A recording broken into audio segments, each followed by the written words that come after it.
তাকিদ দিব, উপদেশ দিব। কয়টা জিনিসের জন্য? 5টা জিনিসের জন্য।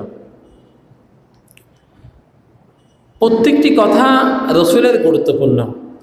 এর মধ্যে আমি যেটা দিয়ে আল্লাহর কাছে নাজাত পাবো, এটা হচ্ছে আমার জন্য গুরুত্বপূর্ণ। দুনিয়াতে অনেক কাজকর্ম আছে, চাইলে মানুষ স্বাধীনভাবে গাড়ি চালাতে পারে, মাঠ করতে পারে, আলশ্বাস করতে পারে, তারপর হচ্ছে প্লেন চালাতে পারে। সমস্ত কাজ একজন বান্দা চাইলে সমস্ত কাজ করতে পারে, পারে কি না? যদি কেউ যায় আমি পড়ালেখা করবো, শুধু পড়ালেখা করবো। আজ কেউ যদি বলে তো আমি শুধু মেকানিক্যাল কাজ করব, মাইক নিয়ে মাইকের মেকানিক্যাল হব, গাড়ির মেকানিক্যাল কাজ করব, যে সেক্টরে কাজ করে, আমি ডাক্তার হব, আমি ইঞ্জিনিয়ার হব, আমি পাইলট হব, প্রত্যেকটি কাজ চাইলে বান্দা যে কাজ করতে চায় সে কাজ করতে পারে, পারে কি না? পারে। কিন্তু আল্লাহ বলছেন আমি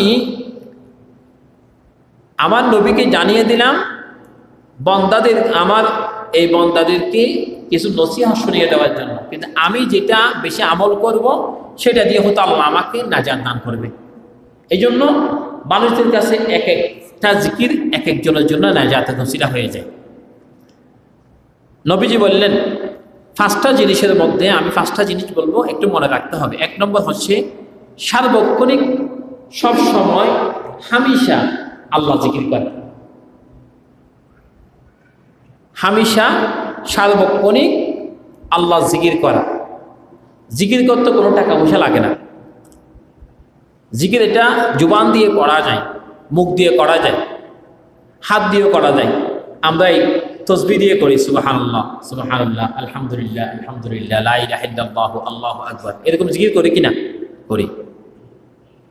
কিন্তু এটা যদি হাত দিয়ে না করলো, মুখ দিয়ে করা যায়, সুবহানাল্লাহ সুবহানাল্লাহ, আলহামদুলিল্লাহ আলহামদুলিল্লাহ, আল্লাহু আকবার। আমরা জিকির এই মুখ দিয়ে করতে পারি। তাহলে সার্বক্ষণিক আমরা আল্লাহ জিকির করব, 1 নম্বর। 2 নম্বর হচ্ছে আমরা দোয়া করব। প্রত্যেকটি কাজ করার সময়, খাবারের পরে দোয়া, নামাজ পড়ে দোয়া, কোনো কাজ করার সময় সব সময় আমরা আল্লাহর কাছে দোয়া করব। যখন দোয়ার হাত তুলব, এটা হচ্ছে আল্লাহর কাছে ভিক্ষুকের মতো চাওয়া, আল্লাহ আমার এটা সমস্যা আছে, এটা সমাধান আপনি করে দেন। বান্দা যখন কোনো ভালো কাজ করে তখন দোয়া করে, প্রত্যেকটি কাজে দোয়া করে। উজু করার পরে দোয়া করতে পারে, নামাজ পড়ার পর দোয়া করতে পারে, আজান শেষ হলে দোয়া করতে পারে। তাহলে দোয়া হচ্ছে সমস্ত ইবাদতের হাতিয়ার। মানুষের হাতিয়ার বলতে অস্ত্র থাকলে মানুষের কোনো ভয় থাকে নাকি? মানুষের কাছে যদি অস্ত্র থাকে, একটা গুলি থাকে, মানুষের কোনো ভয় থাকে না। কেন? আমার কাছে অস্ত্র আছে, সেই জন্য আমি কোনো মানুষকে ভয় করি না। তো যার দোয়া থাকবে তার প্রত্যেকটি কঠিন কঠিন মুসিবতের সময় এই দোয়া তার জন্য নাজাতের ওসিলা হয়ে যাবে। সুবহানাল্লাহ।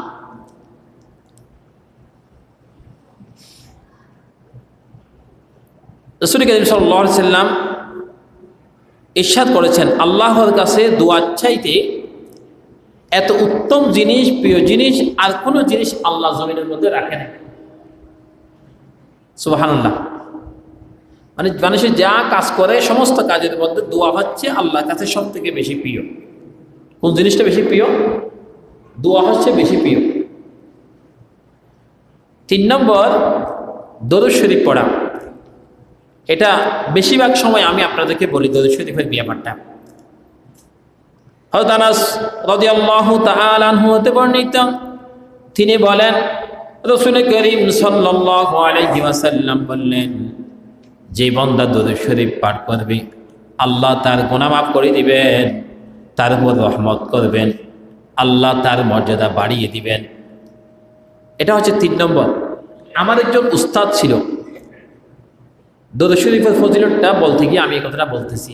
আমার একজন উস্তাদ ছিল, তিনি সিএনজিতে করে এক জায়গায় যাচ্ছেন। হঠাৎ করে ওনার মনে আসলো যে আর আমি তো চুপ করে বসে আছি, তো এমনি হামাকা বসে থাকি লাভটা কি? ড্রাইভার গাড়ি চালাচ্ছে আর আমি পিছনে বসে আছি, কিছু করতেছি না, আমি একটু দরুদ শরীফ পড়ি না। উনি দরুদ শরীফ পড়তে পড়তে কিছু দূর যাওয়ার পরে একটা ব্রিজ আসছে, ড্রাইভার হঠাৎ করে ব্রিজের মধ্যে গাড়িটা একটু ব্রেক করার সাথে সাথে গাড়িটা উল্টে এখান থেকে ব্রিজের অনেক দূরে চলে গেছে। তো তিনি হুজুর আমাদেরকে ক্লাস করাচ্ছেন, তো সেখানে বললেন যে এই ছাত্ররা তোমরা বেশি বেশি দরুদ শরীফ পড়ো, ওদের দরুদ শরীফের ফজিলতটা এত বেশি। আমি তোমাদেরকে একটা কথা বলি, আমি এক সময় ওই বাঁশখালীনে কোনো একটা জায়গা দিয়ে আমি সফর করছিলাম, তখন আমি মনে মনে ভাবলাম গাড়ির ড্রাইভার গাড়ি চালাচ্ছে, আমি তো বসে আছি, আমি একটু দরুদ শরীফ পড়ি রাসূলের শানে। আল্লাহ তো গুনাহ মাফ করবে বললেন, রহমত করবেন, মর্যাদা দিবেন বললেন, তা আমি দরুদ শরীফ পড়ি। এটা পড়তে পড়তে আমি সামনের দিকে অল্প একটু যাওয়ার পরে ব্রিজের মধ্যে ড্রাইভার ব্রেক করেছে আর গাড়ি উল্টে গড়া খেয়ে গিয়ে চক্র খেয়ে গিয়ে উল্টে গাড়ি অনেক দূরে চলে গেছে। কিন্তু আমি আল্লাহ গোলাম এ রসুলের দরুদ শরীফ পড়ার কারণে গাড়ির সমস্ত প্লট খাওয়ার পরেও এতগুলি প্লট খেয়েছে, এরপরে গাড়ি এক জায়গায় গিয়ে দাঁড়িয়ে আছে, আমিও আমার শরীরের মধ্যে কোনো কষ্ট পাই নাই, অসুবিধা হয় নাই, ব্যথা পাই নাই। সুবহানাল্লাহ। তার দরুদ শরীফের ফজিলত বেশি নাকি কম? এই উস্তাদ তিনি আমাকে এই কথাটা বলে দিয়েছিলেন, তা আমার এখনও মনে আছে। তা আমরা যারা এরকম দরুদ শরীফ পাঠ করব, বেশি বেশি দরুদ পড়ব, হতে আল্লাহ আমাদেরকে এরকম গাড়ি অ্যাক্সিডেন্ট হবে, অনেক দূরে চলে যাবে, সমস্ত মানুষ হতে মারা যাইতে পারে, কিন্তু আমি রসুলের দরুদ শরীফ পড়ার কারণে আল্লাহ আমাকে নিরাপত্তার সাথে এখানে বাঁচিয়ে রাখতে পারেন। পারে কিনা? পারে। চতুর্থ নম্বর, চুপ থাকা।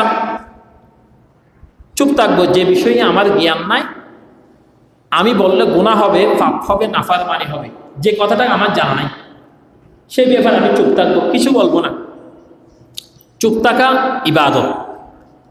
সেখানে আমি যদি বলি এই কাজটা উনি করেছে, এটা শুনেছি, উত্তর দিয়েছি, সেটা গুনাহ হবে, এই জন্য সেই জায়গায় গিয়ে আমি চুপ থাকবো। আমরা অনেকে বলে ফেলি একজনের কথা বলছে, তার পাশাপাশি আমিও কথা বলে ফেলতেছি, আমিও দেখেছি, আমিও শুনেছি। কথাটা যদি বাস্তব না হয় তাহলে এটার কারণে আল্লাহর কাছে আমাকে জবাবদিহি করতে হবে। এই জন্য যে বিষয়ে আমার জানা নাই সে বিষয়ে আমি চুপ থাকবো, গুনাহ থেকে বেঁচে থাকার জন্য। নবীজি বললেন যে বিষয়ে জ্ঞান নাই সে বিষয়ে তুমি চুপ থাকো, ওই কাজে তুমি লিপ্ত হইও না, নীরবতা পালন করো।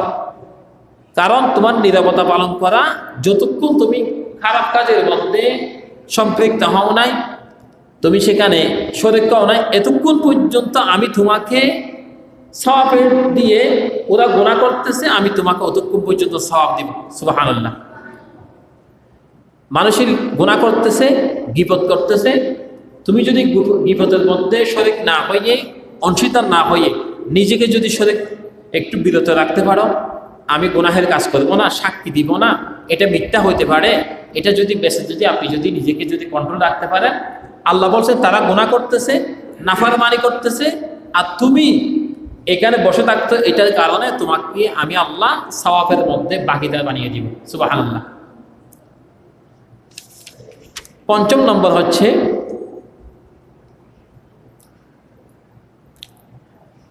সুপরামর্শ দেওয়া।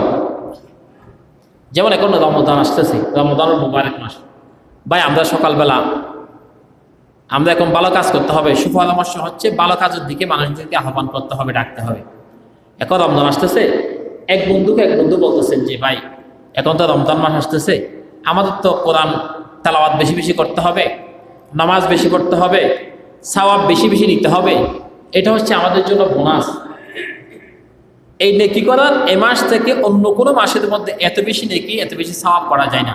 আর রমজান মুবারক মাসে একটা নফল কাজ করলে সেটা আল্লাহ অন্য মাসের ফরজের মতো সম সওয়াব দান করেন। সুবহানাল্লাহ। অন্য মাসের ফরজ রমজানুল মুবারক মাসের নফল ফরজের সাথে মিলিয়ে দেন আল্লাহ। তাহলে আমরা এরকম একটি মাস যেহেতু সামনে আসতেছে, আমরা একজনকে একজন পরামর্শ দিব, সকালবেলা কাজ করে ফেলবো, দুপুরে ঘুমাবো, রাতের বেলা আমরা কোরআন কারীম তেলাওয়াত শুনবো, এরপরে যতটুকু নামাজ দোয়া পড়া যায় আবার তাড়াতাড়ি ঘুমিয়ে যাব, তাহাজ্জুদের সময় আবার উঠে যাব, আবার খাবার খেয়ে একটু ঘুমিয়ে যাব, আবার কাজ করার জন্য চলে যাব, আবার এসে দুপুরের দিকে আমরা ঘুমিয়ে যাব। যাদের সময় আছে দোকানের মধ্যে বসে না থাকে, আমরা সময়টাকে এভাবে শিডিউল করে ফেলব। বা কীভাবে ইবাদতটা বেশি করা যায়, কীভাবে নামাজটা বেশি পড়া যায়, কীভাবে কোরআন তেলাওয়াতটা শিখতে পারি না, কীভাবে শেখা যায়, এরকম পরামর্শ দিব। আমরা তো এটা পরামর্শ দিই না। মানুষদেরকে সুপরামর্শ দেওয়া এটা অত্যন্ত ভালো এবং নেকের কাজ। তো যিনি ভালো কাজের দিকে মানুষদেরকে আহ্বান করবে তার সওয়াবও কমতি হবে না। রাসূল করিম সাল্লাল্লাহু আলাইহি ওয়াসাল্লামের এক সাহাবী আবু হুরায়রা রাদিয়াল্লাহু তাআলা আনহু তিনি বললেন, রাসূল করিম সাল্লাল্লাহু আলাইহি ওয়াসাল্লাম বললেন, যে ব্যক্তি সৎ পথের দিকে মানুষদেরকে ডাকবে,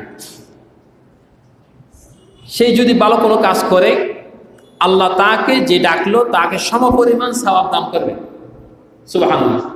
আপনি ডাকলেন একজন মানুষকে নামাজ পড়তে আসলেন, সে নামাজ পড়ছে, আপনাকে আল্লাহ তাআলা সমপরিমাণ সওয়াব দান করবে। কিন্তু যিনি নামাজ পড়তে আসছে তার কোনো সওয়াব কম হবে না। আল্লাহ ডাকছে এটার কারণে বেশি সওয়াব দান করবেন। নামাজ পড়ার পরে যতটুকু সওয়াব পেয়েছেন আল্লাহ আপনাকে ততটুকু সওয়াব দান করবেন। তা আমরা মানুষদেরকে সুপরামর্শ দিতে পারবো তো ইনশাআল্লাহ? পারবো না? মানুষদেরকে ডাকতে পারবো তো? মানুষদেরকে নামাজের প্রতি আহ্বান করতে পারবো, মানুষদেরকে কোরআন শেখার জন্য আহ্বান করতে পারবো, মানুষদেরকে এই খারাপ কাজ থেকে বিরত থাকার জন্য বলতে পারবো, ভাই রমজান মাস দোকান বন্ধ রাখো, যেহেতু আমরা মুসলমান, তুমি রমজান মাস এই মাসের মধ্যে তোমার রোজা